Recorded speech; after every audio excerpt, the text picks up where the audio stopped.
అందులో వేశాక స్వామి ఇప్పుడు పోవటానికి లేదు, బండివాడికి 6 రూపాయలిచ్చి పంపండి అన్నారు. బండివానికంత డబ్బు ఎందుకివ్వాలో ఎవరికీ అర్థం కాలేదు. కానీ బండివాడు రోజూ గనిలోకి పోయి కూలీ చేసుకొనేవాడు. ఆ రోజు బండి కట్టటం వలన అతనికి పని లేకుండా పోయింది. కనుక ఆ కూలి మనమే ఇవ్వాలని వారి భావము. ప్రతిఫలమివ్వవలసింది చేసిన పనికి మాత్రమే గాదు, దానికోసం పనిచేసేవారు పడిన శ్రమ, వారు చేయవలసి వచ్చిన త్యాగానికి కూడా. స్వామి చెల్లెలు మంగమ్మ ఆయననెంతో ప్రేమగా చూచేది. ఆయన ఎక్కడెక్కడో తిరిగి ఇంటికి వచ్చేసరికి వారి కోసం అన్నముంచి ఎదురు చూచేది. అందుకు ప్రతిగా స్వామి కుటుంబ ఆస్తిలో తమ వాటా ఆమెకే ఇప్పించారు. కృతజ్ఞతంటే అలా ఉండాలి. వారి సేవకుడు బుజ్జన్నగారి చెల్లెలు కూడా అతనినెంతో ప్రేమగా చూచేది. ఒకప్పుడు ఆమె భర్త ఒక హత్య కేసులో చిక్కుకున్నాడు. స్వామి ఒకనాడు బుజ్జన్నతో, నేను నా చెల్లికి చేసినట్లే నీవు మీ చెల్లికి చెయ్యాలి అన్నారు. అంతేగాక చెల్లెళ్ళ పట్ల అన్నకు ఉండవలసిన ధర్మము కూడా అదేనని వారి భావం. అలాగాక ఒక భక్తురాలు ప్రజలకు వడ్లు అరువుగా ఇచ్చి నోము అనే పేరుతో లాభం గడించేది. ఒకప్పుడు ఆమె ఇల్లు కాలిపోయి చాలా ధాన్యం నష్టమయ్యింది. ఆమె స్వామిని దర్శించి విలపిస్తుంటే, అమ్మా, లాభమే పోయింది గాని అసలు దక్కింది గదా అన్నారు. నిజానికి ఆ గ్రామస్తులు 8 పుట్ల గింజలను ఆ అగ్ని ప్రమాదము నుండి కాపాడారు. ఆమె అక్రమ లాభాలతో సేకరించుకున్న సామాన్లు, వడ్లు మాత్రం తగలబడిపోయాయి. అందుకే స్వామి ఒకప్పుడు నారాయణరెడ్డితో అన్నారు, వడ్డీ విషయంలో కూడా ధర్మముండాలయ్యా అన్నారు. సాధకులకు సాటివారిపై ప్రేమ, గౌరవం ఉండాలి. రమణయ్య అనే సేవకుడు మస్తానయ్యను ఒరేయ్ అని పిలిచేవాడు. అది విని స్వామి, అయ్యా, ఒరేయ్ అన్నది ఎవరు? అతనికి పాపము 300 లెక్కలు వ్రాసారయ్యా అన్నారు. ఆ లెక్కలు ఎలా పోతుంది స్వామి అడిగాడు రమణయ్య. అనుభవిస్తే పోతుంది అన్నారు స్వామి. మానవులు తరించటానికి భక్తి శ్రద్ధలతో పాటు సహనము, ఓరిమి అవసరం. దానినే సాయిబాబా నిష్ఠ, సాబూరి అన్నారు. అవి అలవర్చుకున్నవాడే సద్గురు కృపకు పాత్రుడు కాగలడు. వీటితో పాటు స్వధర్మాచరణ అవసరం. అందుకే వెంకయ్య స్వామి అన్నారు, పని చేయకుంటే ఉద్యోగం నష్టం. పని చేయకున్నా జీవనం రావచ్చు కానీ అది దక్కదు. ఎప్పుడు కష్టం చేస్తూనే ఉండు, ధ్యానిస్తున్నా ఉండు, లేకుంటే రోగంతో మూల్గుతూనన్నా ఉండు. ఈ 3 దశలలోనే భగవంతుడు నిరంతరం గుర్తుంటాడు.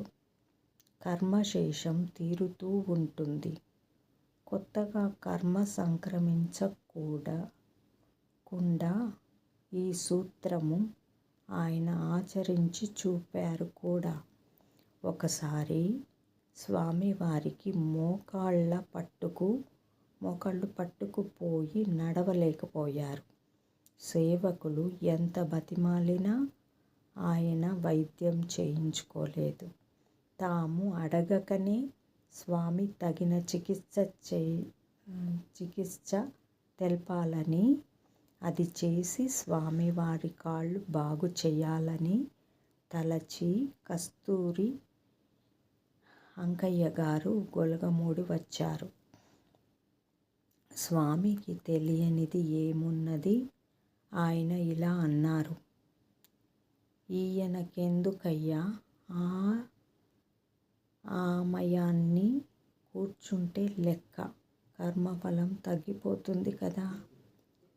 ఈయనకెందుకయ్యా ఆమయాన్ని కూర్చుంటే లెక్క, కర్మఫలం తగ్గిపోతుంది కదా. మరలా అర్ధరాత్రి 2:30 అతడి అట్టి సంకల్పంతోటే స్వామి ఎదుట కూర్చున్నాడు.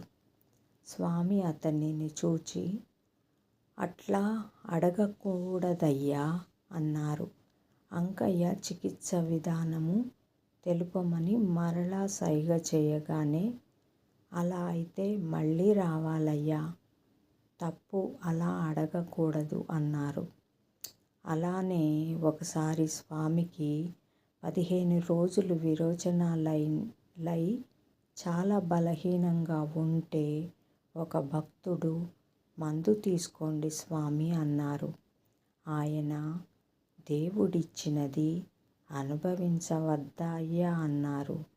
1990వ సంవత్సరంలో స్వామివారికి జబ్బు చేసి చేతులు, తల ఎగురవేస్తుండేవారు. భక్తులు ఇంజెక్షన్ చేయించాలని డాక్టర్ను తెచ్చారు. స్వామి ఇంజెక్షన్ చేస్తే గుణం తగ్గుతుందయ్యా అని అడిగారు. వాళ్ళు తగ్గుతుంది అనగానే చేసుకోమని చెప్పి కదలకుండా చేయించుకున్నారు. 3వ రోజున ఆయన నవ్వుతూ, సూదేశారు, తగ్గిందయ్యా అన్నారు. తగ్గలేదు స్వామి, మీరు తగ్గమని చెబితే తగ్గుతుంది అన్నాడు నాగయ్య. స్వామి నవ్వారే కానీ ఆ మాట అనలేదు. నిజమైన ఓరిమి ఎలా ఉండాలో స్వామి చెప్పారు. ఒకసారి స్వామి, కష్టమంటే ఏంటో నాకు తెలియదయ్యా అన్నారు. ఎంతటి కష్టమైనా ఆయనకు కష్టమనిపించేది కాదు. ఇలా ఓరిమి, ధర్మాచరణ, సద్గురు సేవ చేయకనే మంత్రోపదేశముతో ముక్తి పొందవచ్చని ఎందరో భ్రమిస్తారు. కానీ సాయిబాబా వలె వెంకయ్య స్వామి కూడా ఉపదేశము అక్కరలేదని ఖండితంగా చెప్పారు. అలా కోరిన ఒక భక్తునితో స్వామి, మంత్రమెక్కడుంది, తంత్రమెక్కడుందయ్యా, చూచుకుంటూ పోయేదే కదా అయ్యా అన్నారు. మహాత్ములందరూ ఆచరించి చూపిన సద్గురు సేవ, ధర్మాచరణ, ఓరిమి, ప్రేమలనే సూత్రాలు గుర్తుంచుకొని సాగిపోవటమే మార్గమని వారు చెప్పారు. అందుకే మహాత్ములెక్కువగా వాచా బోధించరు. స్వామి ఎప్పుడు, మీరు మౌనంలో ఉంటే మంచి చెడ తెలిపేదెలా అని రోషిరెడ్డి అడిగితే, స్వామి 300 ఇస్తే సాదయ్య వచ్చి చెబుతాడు అన్నారు. అంటే వాచ ఎంత చెప్పినా ప్రయోజనం ఉండదు, మహాత్ముల ఆచరణ నుండే తెలుసుకోవాలని వారి భావము. సద్గురువులైన పూర్ణులైన సద్గురువులెవరూ మంత్రోపదేశం పొందలేదు, ఇతరులకివ్వలేదు. కొద్దిమంది మాత్రం కేవలం సాంప్రదాయం కోసం అలా చేశారు. భర్త చనిపోయి దిగులుతో మంచం పట్టిన వెంకమ్మ గారికి శ్రీ వెంకయ్య స్వామి గారు ధైర్యము, ఓరిమిలిచ్చే తత్వాన్ని ఇలా బోధించారు. అమ్మా, మామిడి పండుకు పురుగు పడితే పనికి రాకుండా పోతుంది. ఆ పండు ధైర్యంగా ఉంటే పురుగు దానిని ఏమీ చేయలేదు. పండు మధురంగా తయారై ఎన్నో కాయలనిస్తుంది. ఎన్నోసార్లు ఇలా చెట్లు అయ్యాక ఇంకా ఇలా ఎన్నోసార్లు మనిషిగా జన్మించి బుద్ధి కలవాడవుతాడు. ఎన్నోసార్లు బుద్ధిమంతునిగా జీవించిన తర్వాత భక్తుడు అవుతాడు. ఎన్నో జన్మలు భక్తుడిగా పుట్టాక, ఎన్నో జన్మలు ధర్మాత్ముడైన తర్వాత రాజుగా జన్మిస్తాడు. ఎన్నో జన్మలు దేవుని కొరకు పాటుపడి ఆయన సన్నిధిలో ఉంటాడు. అప్పుడు దేవుడు కొద్దిగా కన్ను తెరచి భక్తుల్ని చూస్తాడు. ఆయన బొటన వేలు కింద ఉండే అల్లె త్రాడు తొక్కగానే ప్రపంచమంతా బొమ్మలాటలాగా అతనికి కనబడుతుంది. అప్పుడు దేవుడు అతనిని తనలో చేర్చుకుంటాడు. మోక్ష సూత్రాన్ని స్వామి అనేక సందర్భాలలో చిన్న చిన్న మాటలలో ఇలా చెప్పారు. తరించేదల్లా స్వామి అని అడిగితే, తరించేదెలా స్వామి అని అడిగితే ఆయన ఆశ పోతే అంతా పోతుండ్లా అన్నారు. కోపమెట్లా పోతుంది స్వామి అంటే, పొద్దు పొడిచేది కృంగేది తెలియకుండా పోతే కోపం పోతుంది అన్నారు. మరొకప్పుడు అడిగితే సూర్యచంద్రులకు ఆర్చి పెడితే పోతుంది అన్నారు. అంటే హృదయము అంటే ఉదయము సాయంత్రము, అంతకంటే కూడా పగలు రాత్రి హృదయపూర్వకంగా భగవంతుణ్ణి ప్రార్థిస్తుంటే పోతుందని వారి భావము. మాలవాళ్ళు మాదిగవాళ్ళు నీలో లేకుండా చూసుకో అని స్వామి చెప్పేవారు. ఆయన చెప్పినది మనలోని దుర్గుణాలను గురించే కానీ నేటి సమాజం అనుకునే వ్యవస్థ గురించి కాదని గుర్తించాలి. ఇతర వర్ణస్థులను కూడా వారి గుణాలను బట్టి స్వామి బ్రాహ్మణులు అనేవారు. జన్మతః మాలవంశంలో జన్మించిన ఒక్కెమ్మను బ్రాహ్మణ ఆమె అని, జన్మతః వైశ్యుడైన పెసల సుబ్బరామయ్యను బ్రాహ్మణుడు అనేవారు. స్వామి ఆయన దృష్టిలో సద్గురు భక్తి బ్రహ్మజ్ఞానాలపై ప్రీతి గలవారే బ్రాహ్మణులు. అదెలా? ఒకరోజు గురువయ్యతో అంతటా దేవుని సమానంగా చూసుకుంటే దేవుడవుతావు. బ్రాహ్మణులలో మాదిగ వాళ్ళున్నారు, మాదిగ వాళ్ళలో బ్రాహ్మణులున్నారు, కోమట్లలో కమ్మవారు, కమ్మవారిలో కోమటి వాళ్ళు ఉన్నారు, గొల్లల్లో మాలవాళ్ళు, మాలవాళ్ళల్లో గొల్లలు ఉన్నారు. లోకమంతా ఈ విధంగా ఉందయ్యా అన్నారు. షిరిడి సాయిబాబా కూడా ప్రతి వారిలోనూ ఒక అంత్యజుడుంటాడు, వాణ్ణి వెళ్ళగొట్టాలి అన్నారు. మన ప్రాచీన ఋషులు కూడా గుణకర్మలను బట్టే మానవుల్లో వర్ణభేదం ఏర్పడుతుందని చెప్పారు. వజ్రసూచి ఉపనిషత్తు ఇలానే చెబుతుంది. స్వధర్మము తప్పిన బ్రాహ్మణునికి శూద్రత్వము, చండాలత్వము కలుగుతాయని ధర్మశాస్త్రాలన్నీ చెబుతాయి. అందుకే బ్రహ్మజ్ఞానుల వద్దనే ధర్మం తెలుసుకోవాలని ధర్మశాస్త్రం చెప్తుంది. అలా చేయకపోవటం వల్లనే మన దేశానికి వర్ణ వ్యవస్థ ఒక శాపంగా పరిణమించింది. దేవుడు ఎలా కనపడతాడు అని అడిగితే అందరినీ సమాన దృష్టితో చూచుకుంటే కనపడతాడు అన్నారు స్వామి. మరొకసారి అడిగితే వీరబ్రహ్మంగారి చరిత్ర చదువు తెలుస్తుంది అన్నారు. అంటే మహాత్ముల చరిత్రలను ముముక్షువులు తప్పక చదవాలని స్వామి ఆదేశం. దశయ్య పూలు కోస్తుంటే స్వామి అతనిని పిలిచి, ఒక్క పువ్వే కదయ్యా అన్నారు. మనస్సనే పువ్వు ఒక్కటే సద్గురువునకు సమర్పిస్తే చాలని భావము. అలానే సాయిబాబా ఒక భక్తుడిచ్చిన 4 రూపాయల దక్షిణ తీసుకొని, నీవు 4 ఇచ్చినా నాకు చేరినది మాత్రం ఒక్కటే అన్నారు.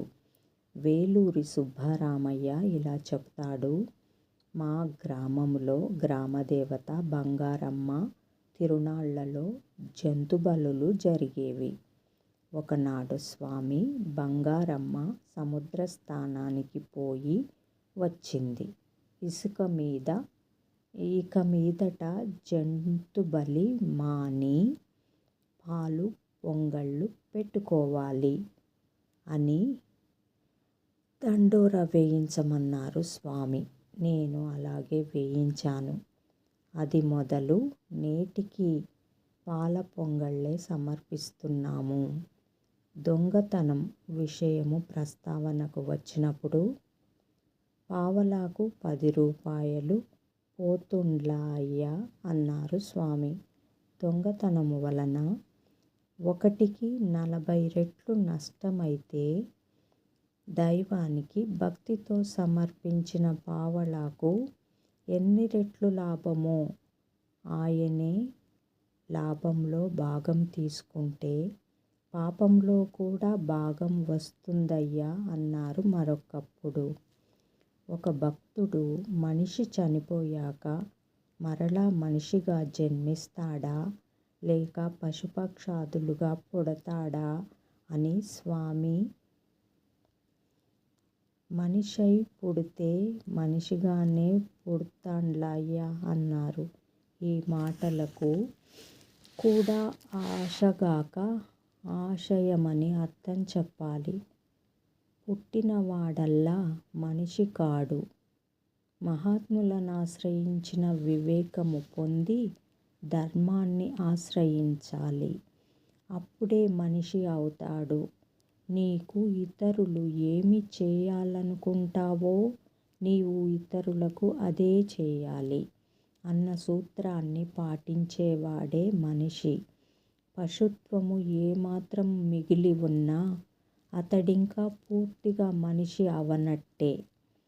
అవును, అప్పుడు మాత్రమే పొడుగునా మానవ జన్మలు, తర్వాత జన్మరాహిత్యము వస్తాయి. మరొకరు అదే ప్రశ్న వేస్తే స్వామి, దేనితో పీకులాడుతూ పోతే దాంట్లోనే వస్తుండ్లా అయ్యా అన్నారు. మనిషి ఎలాంటి పనులు, భావనలు ఎప్పుడు చేస్తుంటాడో అలాంటి స్థితిని పొందుతారని వారి భావము. మానవత్వాన్ని పట్టించుకుంటేనే మనిషిగా అవుతాడు. పశుత్వాన్ని పట్టించుకుంటే పశువే అవుతాడని వారి భావము. ఒకడు ముక్తి రావాలంటే ఏం చేయాలి అని అడిగారు. స్వామి, అయ్యా ఆయనను 3 లక్షలు కట్టమను అన్నారు. భక్తుడు, అంత పైకం లేదు స్వామి. స్వామి, 6 లక్షలు కట్టమనయ్యా. భక్తుడు, అస్సలు డబ్బులు లేవు స్వామి. 8 లక్షలు కట్టమనయ్యా అన్నారు స్వామి. 3 లక్షలు కట్టమంటే ఈ క్షణత్రయం వదలమని అర్థం. ఈషణ అంటే మక్కువ అని అర్థం. దారేషణ భార్యపై వ్యామోహం, పుత్రేషణ బిడ్డలపై మక్కువ, ధనేషణ ధనంపై మక్కువ. ఇవే ఈ క్షణత్రయం అంటే తనకున్న సమయము, శక్తి, మక్కువ అంతా వీటి కోసమే వినియోగించటం తగదని స్వామి భావము. 6